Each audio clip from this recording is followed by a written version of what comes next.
البروج نام، پہلی آیت کے لفظ البروج کو اس کا نام قرار دیا گیا ہے۔ زمانہ نزول، اس کا مضمون خود یہ بتا رہا ہے کہ یہ سورہ مکہ معظمہ کے اس دور میں نازل ہوئی ہے جب ظلم و ستم پوری شدت کے ساتھ برپا تھا اور کفار مکہ مسلمانوں کو سخت سے سخت عذاب دے کر ایمان سے پھیر دینے کی کوشش کر رہے تھے۔ موضوع اور مضمون، اس کا موضوع کفار کو اس ظلم و ستم کے برے انجام سے خبردار کرنا ہے جو وہ ایمان لانے والوں پر توڑ رہے تھے، اور اہل ایمان کو یہ تسلی دینا ہے کہ اگر وہ ان مظالم کے مقابلے میں ثابت قدم رہیں گے تو ان کو اس کا بہترین اجر ملے گا اور اللہ تعالی ظالموں سے بدلہ لے گا۔ اس سلسلے میں سب سے پہلے اصحاب الاخدود کا قصہ سنایا گیا ہے، جنہوں نے ایمان لانے والوں کو آگ سے بھرے ہوئے گڑھوں میں پھینک پھینک کر جلا دیا تھا، اور اس قصے کے پیرائے میں چند باتیں مومنوں اور کافروں کے ذہن نشین کرائی گئی ہیں۔ ایک یہ کہ جس طرح اصحاب الاخدود خدا کی لعنت اور اس کی مار کے مستحق ہوئے، اسی طرح سرداران مکہ بھی اس کے مستحق بن رہے ہیں۔ دوسرے یہ کہ جس طرح ایمان لانے والوں نے اس وقت آگ کے گڑھوں میں گر کر جان دے دینا قبول کر لیا تھا اور ایمان سے پھرنا قبول نہیں کیا تھا، اسی طرح اب بھی اہل ایمان کو چاہیے کہ ہر سخت سے سخت عذاب بھگت لیں مگر ایمان کی راہ سے نہ ہٹیں۔ تیسرے یہ کہ جس خدا کے ماننے پر کافر بگڑتے اور اہل ایمان اصرار کرتے ہیں وہ سب پر غالب ہے، زمین و آسمان کی سلطنت کا مالک ہے، اپنی ذات میں آپ حمد کا مستحق ہے، اور وہ دونوں گروہوں کے حال کو دیکھ رہا ہے۔ اس لیے یہ امر یقینی ہے کہ کافروں کو نہ صرف ان کے کفر کی سزا جہنم کی صورت میں ملے بلکہ اس پر مزید ان کے ظلم کی سزا بھی ان کو آگ کے چرکے دینے کی شکل میں بھگتنی پڑے۔ اسی طرح یہ امر بھی یقینی ہے کہ ایمان لا کر نیک عمل کرنے والے جنت میں جائیں گے، اور یہی بڑی کامیابی ہے۔ پھر کفار کو خبردار کیا گیا ہے کہ خدا کی پکڑ بڑی سخت ہے، اگر تم اپنے جتھے کی طاقت کے ظام میں مبتلا ہو تو تم سے بڑے جتھے فرعون اور سمود کے پاس تھے، ان کے لشکروں کا جو انجام ہوا ہے اس سے سبق حاصل کرو۔ خدا کی قدرت تم پر اس طرح محیط ہے کہ اس کے گھیرے سے تم نکل نہیں سکتے، اور قرآن جس کی تکذیب پر تم تلے ہوئے ہو اس کی ہر بات اٹل ہے، وہ اس لوح محفوظ میں ثبت ہے جس کا لکھا کسی کے بدلے نہیں بدل سکتا۔ بسم اللہ الرحمن الرحیم، شروع اللہ کے نام سے جو رحمان و رحیم ہے۔ والسماء ذات البروج واليوم الموعود وشاهد ومشهود قتل أصحاب الأخدود النار ذات الوقود إذ هم عليها قعود وهم على ما يفعلون بالمؤمنين شهود۔ قسم ہے مضبوط قلوں والے آسمان کی اور اس دن کی جس کا وعدہ کیا گیا ہے، اور دیکھنے والے کی اور دیکھی جانے والی چیز کی کہ مارے گئے گڑھے والے، اس گڑھے والے جس میں خوب بھڑکتے ہوئے ایندھن کی آگ تھی، جبکہ وہ اس گڑھے کے کنارے پر بیٹھے ہوئے تھے، اور جو کچھ وہ ایمان لانے والوں کے ساتھ کر رہے تھے اسے دیکھ رہے تھے۔ آسمان کی، اصل الفاظ میں ذات البروج یعنی بروجوں والے آسمان کی، مفسرین میں سے بعض نے اس سے مراد قدیم علم ہیئت کے مطابق آسمان کے 12 برج لیے ہیں، اور ابن عباس، مجاہد، قتادہ، حسن بصری، ضحاک اور سدی کے نزدیک اس سے مراد آسمان کے عظیم الشان تارے اور سیارے ہیں جس کا وعدہ کیا گیا ہے، یعنی روز قیامت۔ دیکھی جانے والی چیز کی، دیکھنے والے اور دیکھی جانے والی چیز کے بارے میں مفسرین کے بہت سے اقوال ہیں، مگر ہمارے نزدیک سلسلہ کلام سے جو بات مناسبت رکھتی ہے وہ یہ ہے کہ دیکھنے والے سے مراد ہر وہ شخص ہے جو قیامت کے روز حاضر ہوگا، اور دیکھی جانے والی چیز سے مراد خود قیامت ہے جس کے ہولناک احوال کو سب دیکھنے والے دیکھیں گے۔ یہ مجاہد، اکرمہ، ضحاک، ابن نجیح اور بعض دوسرے مفسرین کا قول ہے۔ اسے دیکھ رہے تھے۔ گڑھے والوں سے مراد وہ لوگ ہیں جنہوں نے بڑے بڑے گڑھوں میں آگ بھڑکا کر ایمان لانے والے لوگوں کو ان میں پھینکا اور اپنی آنکھوں سے ان کے جلنے کا تماشا دیکھا تھا۔ مارے گئے کا مطلب یہ ہے کہ ان پر خدا کی لعنت پڑی اور وہ عذاب الہی کے مستحق ہو گئے۔ اور اس بات پر 3 چیزوں کی قسم کھائی گئی ہے، ایک برجوں والے آسمان کی، دوسرے روز قیامت کی جس کا وعدہ کیا گیا ہے، تیسرے قیامت کے ہولناک مناظر کی اور اس ساری مخلوق کی جو ان مناظر کو دیکھے گی۔ پہلی چیز اس بات پر شہادت دے رہی ہے کہ جو قادر مطلق ہستی کائنات کے عظیم الشان ستاروں اور سیاروں پر حکمرانی کر رہی ہے، اس کی گرفت سے یہ حقیر و ذلیل انسان کہاں بچ کر جا سکتے ہیں۔ دوسری چیز کی قسم اس بنا پر کھائی گئی ہے کہ دنیا میں ان لوگوں نے جو ظلم کرنا چاہا کر لیا، مگر وہ دن بہرحال آنے والا ہے جس سے انسانوں کو خبردار کیا جا چکا ہے کہ اس میں ہر مظلوم کی داد رسی اور ہر ظالم کی پکڑ ہوگی۔ تیسری چیز کی قسم اس لیے کھائی گئی ہے کہ جس طرح ان ظالموں نے ان بے بس اہل ایمان کے جلنے کا تماشا دیکھا، اسی طرح قیامت کے روز ساری خلق دیکھے گی کہ ان کی خبر کس طرح لی جاتی ہے۔ گڑھوں میں آگ جلا کر ایمان والوں کو ان میں پھینکنے کے متعدد واقعات روایات میں بیان ہوئے ہیں، جن سے معلوم ہوتا ہے کہ دنیا میں کئی مرتبہ اس طرح کے مظالم کیے گئے ہیں۔ ان میں سے ایک واقعہ حضرت صہیب رومی رضی اللہ عنہ نے رسول اللہ صلی اللہ علیہ وسلم سے روایت کیا ہے کہ ایک بادشاہ کے پاس ایک ساحر تھا۔ اس نے اپنے بڑھاپے میں بادشاہ سے کہا کہ کوئی لڑکا ایسا معمور کر دے جو مجھ سے یہ سحر سیکھ لے۔ بادشاہ نے ایک لڑکے کو مقرر کر دیا، مگر وہ لڑکا ساحر کے پاس آتے جاتے ایک راہب سے بھی جو غالباً پیروان مسیح علیہ السلام میں سے تھا ملنے لگا اور اس کی باتوں سے متاثر ہو کر ایمان لے آیا، حتیٰ کہ اس کی تربیت سے صاحب کرامت ہو گیا اور اندھوں کو بینا اور کوڑھیوں کو تندرست کرنے لگا۔ بادشاہ کو جب یہ معلوم ہوا کہ یہ لڑکا توحید پر ایمان لے آیا ہے تو اس نے پہلے تو راہب کو قتل کیا، پھر اس لڑکے کو قتل کرنا چاہا، مگر کوئی ہتھیار اور کوئی حربہ اس پر کارگر نہ ہوا۔ آخر کار لڑکے نے کہا کہ اگر تو مجھے قتل کرنا ہی چاہتا ہے تو مجمع عام میں بسم رب الغلام، اس لڑکے کے رب کے نام پر کہہ کر مجھے تیر مار، میں مر جاؤں گا۔ چنانچہ بادشاہ نے ایسا ہی کیا اور لڑکا مر گیا۔ اس پر لوگ پکار اٹھے کہ ہم اس لڑکے کے رب پر ایمان لے آئے۔ بادشاہ کے مصاحبوں نے اس سے کہا کہ یہ تو وہی کچھ ہو گیا جس سے آپ بچنا چاہتے تھے۔ لوگ آپ کے دین کو چھوڑ کر اس لڑکے کے دین کو مان گئے۔ بادشاہ یہ حالت دیکھ کر غصے میں بھر گیا۔ اس نے سڑکوں کے کنارے گڑھے کھدوائے، ان میں آگ بھروائی اور جس نے ایمان سے پھرنا قبول نہ کیا اس کو آگ میں پھینکوا دیا۔ حوالے کے لیے احمد، مسلم، نسائی، ترمذی، ابن جریر، عبد الرزاق، ابن ابی شیبہ، طبرانی، عبد بن حمید۔ دوسرا واقعہ حضرت علی رضی اللہ عنہ سے مروی ہے۔ وہ فرماتے ہیں کہ ایران کے ایک بادشاہ نے شراب پی کر اپنی بہن سے زنا کا ارتکاب کیا اور دونوں کے درمیان ناجائز تعلقات استوار ہو گئے۔ بات کھلی تو بادشاہ نے لوگوں میں اعلان کرایا کہ خدا نے بہن سے نکاح حلال کر دیا ہے۔ لوگوں نے اسے قبول نہ کیا تو اس نے طرح طرح کے عذاب دے کر عوام کو یہ بات ماننے پر مجبور کیا، یہاں تک کہ وہ آگ سے بھرے ہوئے گڑھوں میں ہر اس شخص کو پھینکواتا چلا گیا جس نے اسے ماننے سے انکار کیا۔ حضرت علی کا بیان ہے کہ اسی وقت سے مجوسیوں میں محرمات سے نکاح کا طریقہ رائج ہوا ہے۔ حوالے کے لیے ابن جریر۔ تیسرا واقعہ ابن عباس رضی اللہ عنہ نے غالباً اسرائیلی روایات سے نقل کیا ہے کہ بابل والوں نے بنی اسرائیل کو دین موسیٰ علیہ السلام سے پھر جانے پر مجبور کیا تھا، یہاں تک کہ انہوں نے آگ سے بھرے ہوئے گڑھوں میں ان لوگوں کو پھینک دیا جو اس سے انکار کرتے تھے۔ حوالہ ابن جریر، عبد بن حمید۔ سب سے مشہور واقعہ نجران کا ہے جسے ابن حشام، طبری، ابن خلدون اور صاحب معجم البلدان وغیرہ اسلامی مورخین نے بیان کیا ہے۔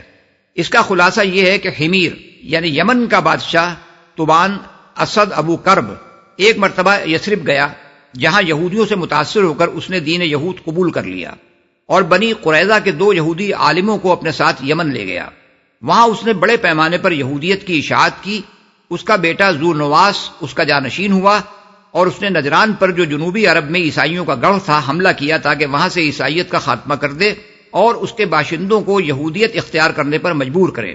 ابن حشام کہتا ہے کہ یہ لوگ حضرت عیسیٰ کے اصل دین پر قائم تھے۔ نجران پہنچ کر اس نے لوگوں کو دین یہود قبول کرنے کی دعوت دی، مگر انہوں نے انکار کیا۔ اس پر اس نے بکثرت لوگوں کو آگ سے بھرے ہوئے گڑھوں میں پھینک کر جلوا دیا اور بہت سو کو قتل کر دیا۔ یہاں تک کہ مجموعی طور پر 20,000 آدمی مارے گئے۔ اہل نجران میں سے ایک شخص دوس ذو سلمان بھاگ نکلا، اور ایک روایت کی روح سے اس نے قیصر روم کے پاس جا کر اور دوسری روایت کی روح سے حبش کے بادشاہ نجاشی کے ہاں جا کر اس ظلم کی شکایت کی۔ پہلی روایت کی روح سے قیصر نے حبش کے بادشاہ کو لکھا، اور دوسری روایت کی روح سے نجاشی نے قیصر سے بحری بیڑا فراہم کرنے کی درخواست کی۔ بہرحال آخر کار حبش کی 70,000 فوج اریات نامی ایک جنرل کی قیادت میں یمن پر حملہ آور ہوئی، ذو نواس مارا گیا، یہودی حکومت کا خاتمہ ہو گیا، اور یمن حبش کی عیسائی سلطنت کا ایک حصہ بن گیا۔ اسلامی مورخین کے بیانات کی نہ صرف تصدیق دوسرے تاریخی ذرائع سے ہوتی ہے، بلکہ ان سے بہت سی مزید تفصیلات کا بھی پتہ چلتا ہے۔ یمن پر سب سے پہلے عیسائی حبشیوں کا قبضہ 340 عیسوی میں ہوا تھا اور 378 عیسوی تک جاری رہا۔ اس زمانے میں عیسائی مشنری یمن میں داخل ہونے شروع ہوئے۔ اسی کے قریب دور میں ایک زاہد و مجاہد اور صاحب کشف و کرامت عیسائی سیاح فیمیون نامی نجران پہنچا، اور اس نے وہاں کے لوگوں کو بت پرستی کی برائی سمجھائی، اور اس کی تبلیغ سے اہل نجران عیسائی ہو گئے۔ ان لوگوں کا نظام 3 سردار چلاتے تھے، ایک سید جو قبائلی شیوخ کی طرح بڑا سردار اور خارجی معاملات، معاہدات اور فوجوں کی قیادت کا ذمہ دار تھا، دوسرا عاقب جو داخلی معاملات کا نگراں تھا، اور تیسرا اسقف بشپ جو مذہبی پیشوا ہوتا تھا۔ جنوبی عرب میں نجران کو بڑی اہمیت حاصل تھی، یہ ایک بڑا تجارتی اور صنعتی مرکز تھا۔ ٹسر، چمڑے اور اسلحہ کی صنعتیں یہاں چل رہی تھیں، مشہور حلے یمانی بھی یہیں تیار ہوتا تھا۔ اسی بنا پر محض مذہبی وجوہ ہی سے نہیں بلکہ سیاسی اور معاشی وجوہ سے بھی ذو نواس نے اس اہم مقام پر حملہ کیا۔ نجران کے سید حارثہ کو، جسے سریانی مورخین ارتھاس لکھتے ہیں، قتل کیا۔ اس کی بیوی روما کے سامنے اس کی 2 بیٹیوں کو مار ڈالا اور اسے ان کا خون پینے پر مجبور کیا، پھر اسے بھی قتل کر دیا۔ اسقف پال کی ہڈیاں قبر سے نکال کر جلا دیں، اور آگ سے بھرے ہوئے گڑھوں میں عورت، مرد، بچے، بوڑھے، پادری، راہب سب کو پھینکوا دیا۔ مجموعی طور پر 20 سے 40,000 تک مقتولین کی تعداد بیان کی جاتی ہے۔ یہ واقعہ اکتوبر 523 عیسوی میں پیش آیا تھا۔ آخر کار 525 میں حبشیوں نے یمن پر حملہ کر کے ذو نواس اور اس کی حمیری سلطنت کا خاتمہ کر دیا۔ اس کی تصدیق حصن غراب کے کتبے سے ہوتی ہے جو یمن میں موجودہ زمانے کے محققین آثار قدیمہ کو ملا ہے۔ 6 صدی عیسوی کے متعدد عیسائی تحریرات میں اصحاب الاخدود کے اس واقعے کی تفصیلات بیان ہوئی ہیں، جن میں سے بعض عین زمانے حادثے کی لکھی ہوئی ہیں اور عینی شاہدوں سے سن کر لکھی گئی ہیں۔ ان میں سے 3 کتابوں کے مصنف اس واقعے کے ہم عصر ہیں، ایک پروکوپیوس، دوسرا کوسماس انڈیکو پیڈیوسٹس جو نجاشی ایلسبوعان کے حکم سے اس زمانے میں بطلیموس کی یونانی کتابوں کا ترجمہ کر رہا تھا اور حبش کے ساحلی شہر ادولیس میں مقیم تھا۔ تیسرا یوحنس ملالا یعنی جونس ملالا، جس سے بعد کے متعدد مورخین نے اس واقعے کو نقل کیا ہے۔ اس کے بعد یوحنس افسیوسی یعنی جونس آف ایفیسس، متوفی 585 عیسوی نے اپنی تاریخ کنیزہ میں نصارہ نجران کی تعذیب کا قصہ اس واقعے کے معاصر راوی اسقف مار شمعون یعنی سیمیون کے ایک خط سے نقل کیا ہے، جو اس نے دیر جبلہ کے رئیس یعنی ایبٹ وان گیبولا کے نام لکھا تھا، اور مار شمعون نے اپنے خط میں یہ واقعہ ان اہل یمن کے آنکھوں دیکھے بیان سے روایت کیا ہے جو اس موقع پر موجود تھے۔ یہ خط 1881 میں روم سے اور 1890 میں شہدائے مسیحت کے حالات کے سلسلے میں شائع ہوا ہے۔ یعقوبی بطریق ڈایونیسیوس یعنی پیٹریارک ڈایونیسیس اور زکریہ مدللی یعنی زکریہ آف میٹائلین نے اپنی سریانی تاریخوں میں بھی اس واقعے کو نقل کیا ہے۔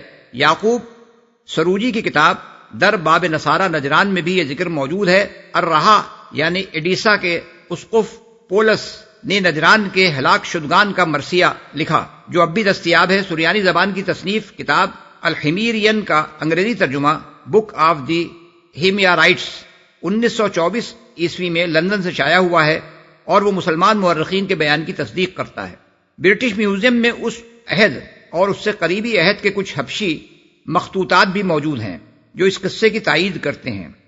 فلبی نے اپنے سفرنامے عربین ہائی لینڈز میں لکھا ہے کہ نجران کے لوگوں میں اب تک وہ جگہ معروف ہے جہاں اصحاب الاخدود کا واقعہ پیش آیا تھا۔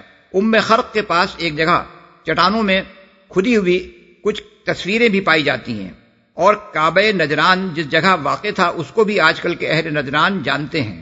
حبشی عیسائیوں نے نجران پر قبضہ کرنے کے بعد یہاں کعبے کی شکل کی ایک عمارت بنائی تھی جسے وہ مکے کے کعبے کی جگہ مرکزی حیثیت دینا چاہتے تھے۔ اس کے اساقفہ امامے باندھتے تھے اور اس کو حرم قرار دیا گیا تھا۔ رومی سلطنت بھی اس کعبے کے لیے مالی اعانت بھیجتی تھی۔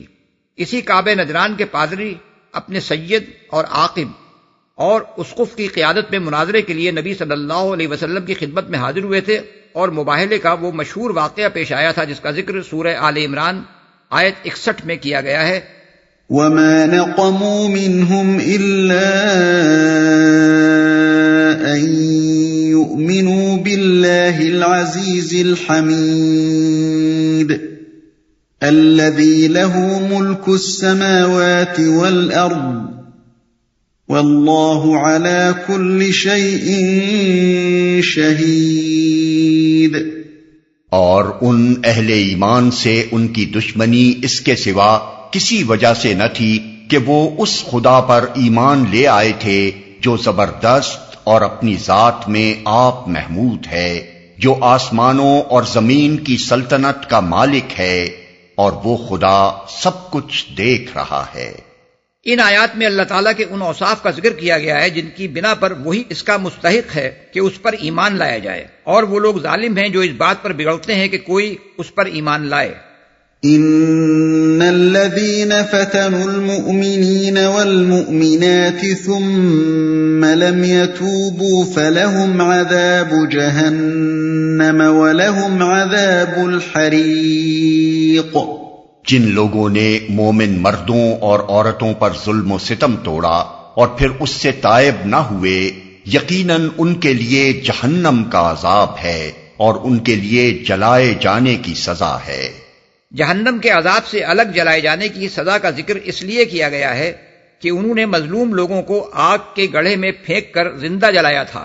غالباً یہ جہنم کی عام آگ سے مختلف اور اس سے زیادہ سخت کوئی اور آگ ہوگی جس میں وہ جلائے جائیں گے۔